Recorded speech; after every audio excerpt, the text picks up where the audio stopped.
In this video, I'll show you how to fix YouTube offline video problem on iPhone or Android. So if you found that your downloaded video is not showing or having different errors on the YouTube app, then here's how you can fix the problem. But before that, if you're new to this channel, please give it a thumbs up and subscribe to my channel because it really helps me out.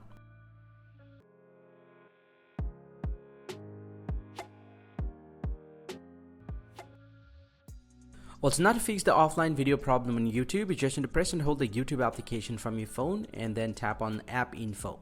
And from here, first thing first, scroll down, tap on App Permissions and make sure you have allowed the files and media from here.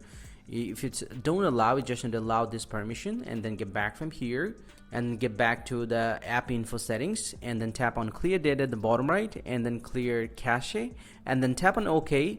And the cache will be cleared. Then get back from here and open up your Play Store and then simply go ahead and search for YouTube and tap on YouTube here and tap on the YouTube again, and if you found any pending update, go ahead and update your YouTube application to the latest version. And once you do that, most likely your problem is going to be solved and your downloaded video will start showing. But if in any case, if you found there is still it's not working, then delete those videos and re-download from the YouTube again and save those videos to your download section. And this is the way to fix this problem. Hope you find this pretty helpful, guys. If you do, please drop a like and subscribe to the channel. See you guys around, and thank you very much for watching.